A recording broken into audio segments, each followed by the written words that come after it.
you have been up at 2 a.m. Googling, am I ruining my child's attachment? I need you to hear something today.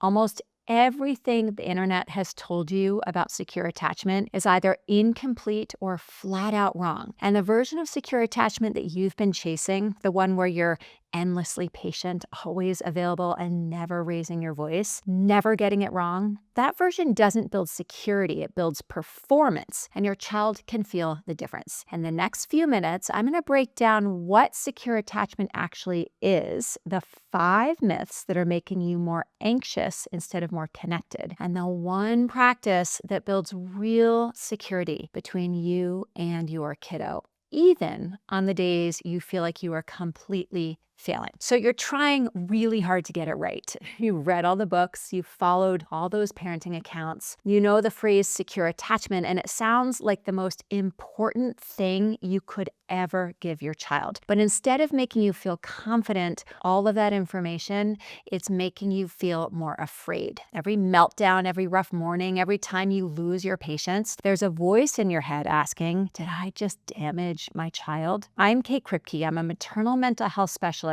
And for over 20 years, I've worked with thousands of high-achieving moms who love their children deeply, and they're terrified that they're getting it wrong. Here's the pattern I see every single time. The fear of damaging attachment is actually causing more harm than anything they're actually doing. I'm going to walk you through 5 things that you need to understand about secure attachment that will change how you show up with your child starting tonight. And the last one is the most important because it's the one thing you can do starting today that builds security faster than anything else. So let's begin with this. Secure attachment is not what you think it is. Secure attachment is not a perfect environment that you create for your child. It's not a checklist of behaviors that you perform. It's actually your child's deep knowing built over time that says, I am safe, I am loved, and when things fall apart, my mom comes back.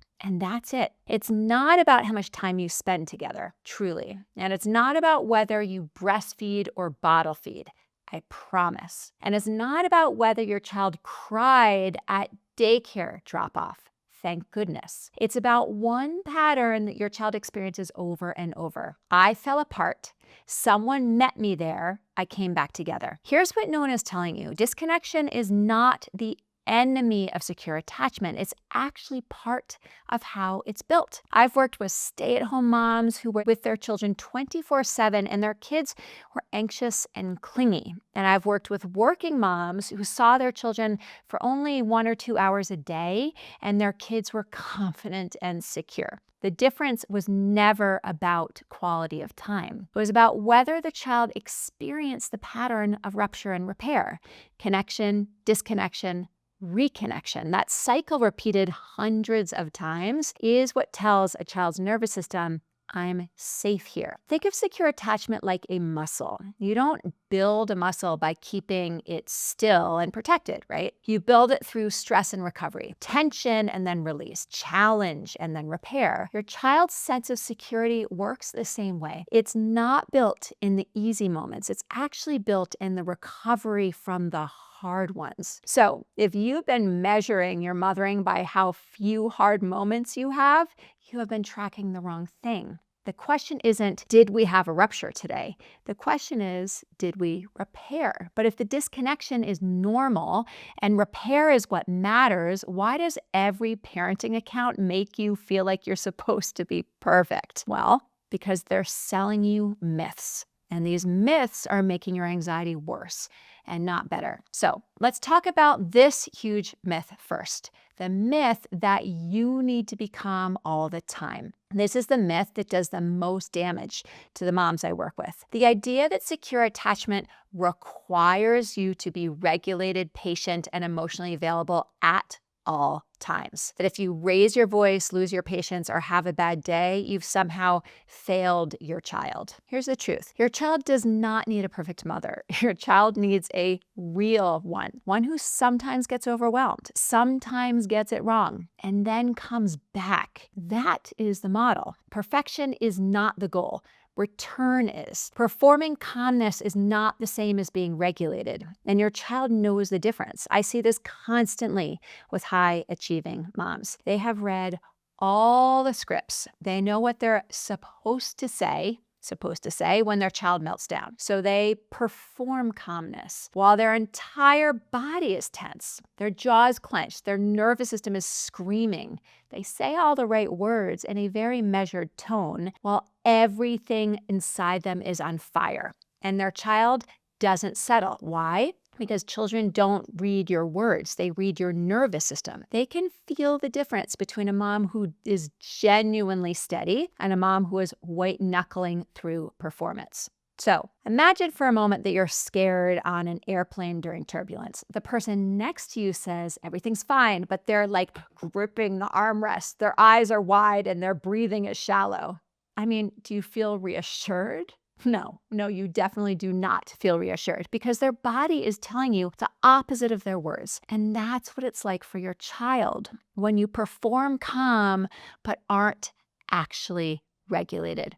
The next time you catch yourself performing calmness for your child, just pause for a moment. You don't have to be perfectly calm. You just need to be honest enough inside your body that your child isn't receiving mixed signals. Imperfect and real will always build more security than polished and fake. And that myth is just the beginning. There's another one that quietly is keeping high-achieving moms trapped in guilt and overcompensation. So let me pause for a moment. If this is already shifting how you think about your relationship with your child, go ahead and subscribe. I make videos specifically for career-driven moms navigating anxiety, connection, and motherhood without the cookie-cutter advice. Okay, let's talk about the myth that more time equals more security. Let me say something that might feel really uncomfortable, but it deeply needs to be said. Secure attachment is not about proximity. It's not about how many hours a day you spend with your child. A regulated, present, connected 10 minutes goes so much farther than hours of distracted, overwhelmed, guilt-driven time together. And here's the part that most people won't say out loud. Your child actually benefits from seeing you engaged, fulfilled, challenged, and alive in your own life. Your career does not threaten your child's attachment. In fact, when you're supported in your own identity, when you have purpose and stimulation beyond motherhood, you often have more capacity to be fully present when you are with your child, not less. The moms I work with who struggle most with attachment anxiety are almost always the ones who gave up everything. They quit their jobs, they abandoned their hobbies, they stopped seeing friends, and they made their child the center of their entire world. And they are exhausted and resentful and anxious and actually really disconnected. They did what they thought was best for attachment, and it backfired because attachment isn't built by a depleted mother who is always there. It's built by a whole mother who is fully there. Here are some questions to ask yourself. Here's the first one. Am I spending time with my child out of genuine desire to connect or out of guilt and fear that I'm not enough? Guilt-driven presence creates a tension that your child can feel. Second question, have I given up parts of myself that made me feel alive, believing that it was, the sacrifice good motherhood required? That sacrifice often leads to resentment, which undermines connection more than any amount of daycare ever could. Third question, do I believe my child would be better off if I were with them more, even though I'm already exhausted and running on empty? A regulated mom who works is much better for your child than a depleted mom who never leaves. So if you answered yes to any of these, the attachment fear isn't protecting your child. It's draining you of the very thing that your child needs most, a mother who feels like herself. So if it's not about being calm all the time, and it's not about being there all the time, what is it about? Well, this is where it gets really simple and really powerful. I want to talk now about what actually builds secure attachment, like the real pattern that we want to develop here. After 20 years of doing this work and after 19 years of being a mom myself, I can tell you that the foundation of secure attachment is this one sentence. You ready? It's your ability to stay connected to yourself so that you can stay connected to your child. And that's it. Not perfectly, not all the time, but enough that your child experiences you as safe, steady, and someone that they can come back to. And here's what that looks like in real life. A child has a meltdown, and instead of going into fix-it mode, like trying to solve the problem, stopping the crying, saying all the perfect things, you actually steady yourself first. You take a breath, you feel your feet on the ground, and then you meet your child where they are.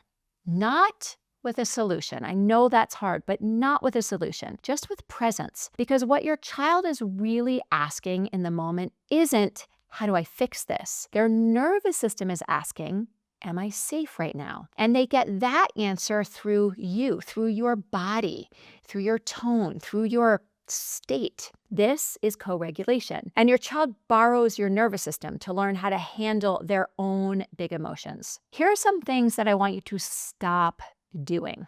Okay? Stop trying to prevent every hard moment. Your child actually needs to experience distress and repair to build resilience. Stop using parenting scripts when your body is telling you a different story. Words without regulation behind them creates confusion, not security. And stop measuring your mothering by how calm your household is. Calm homes don't build security. Repaired homes do. And here's what I want you to start doing. When your child is upset, check in with your own body first before intervening. Let your child see you move through hard emotions and come back. That's modeling regulation, by the way, not performing it.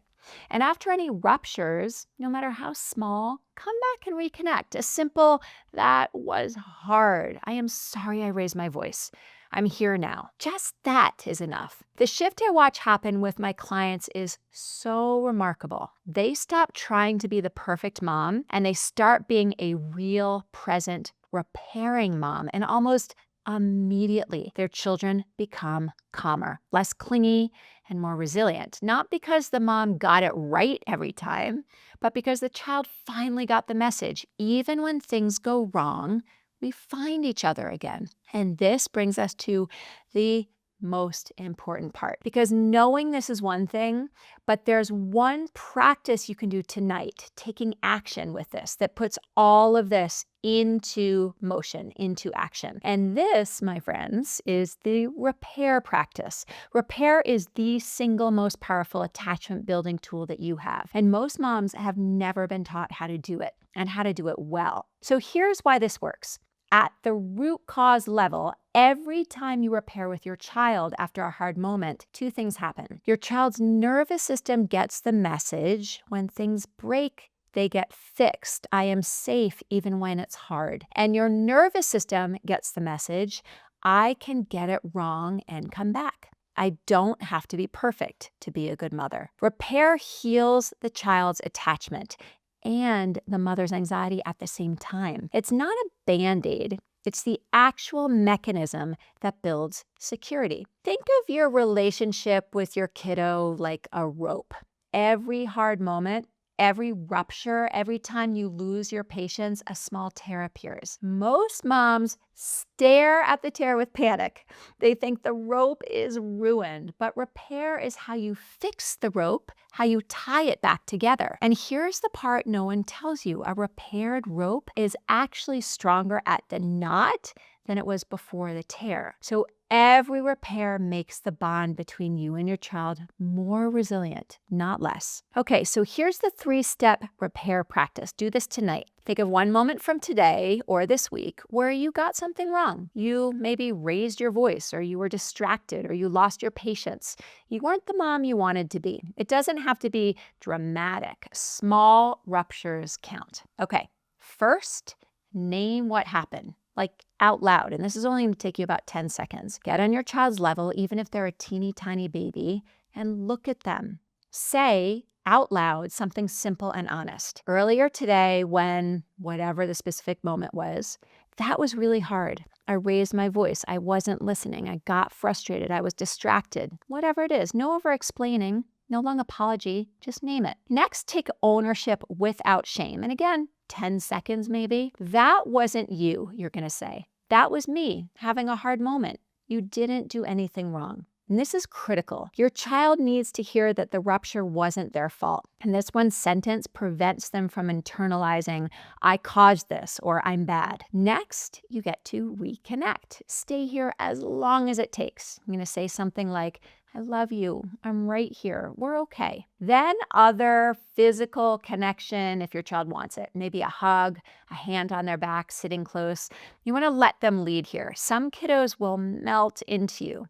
Some will need a minute. Both are fine. The repair isn't their response. It's your return. So I'm going to say that again because this is so misunderstood. The repair isn't in their response. It's in your steady, stable return.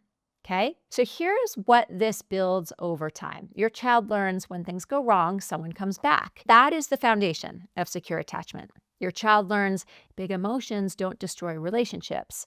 That is emotional resilience. And you learn I can get it wrong and still be a good mom. That is the antidote to your anxiety. So do this daily for 2 weeks. 1 repair a day. It can be tiny. It does not have to be big dramatic moments, okay? Even repairing a moment where you were distracted at dinner or rushed through bedtime. All those things count. What matters is the pattern. I notice, I name it, and I come back. Here's what changes. By day about 3, you're going to notice your child responds to the repair with visible relief and softening. By week 1, you'll feel less afraid of getting it wrong because you have a tool for coming back. And by week 2, the background fear that you're damaging your child will start to quiet because you're going to begin to have daily evidence that the bond is getting stronger, not weaker. As a reminder, this practice is not about guilt. You're not apologizing for being human. You're teaching your child the most important relationship skill that exists. Things can break and be repaired.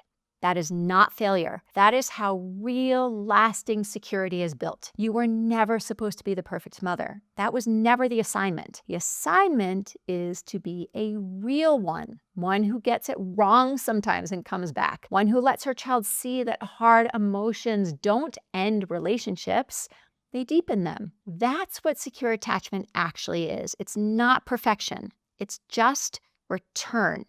Okay, if this changed how you think about your relationship with your child, watch some more of these videos. I go deeper into how your child borrows your nervous system and why your internal state matters more than any parenting technique out there. The link is in the description right here on the screen if you want to watch some of these other videos or if you're interested in booking an assessment call. I will always make time on my calendar for you if you're interested in learning how working together might be supportive for both you and your family.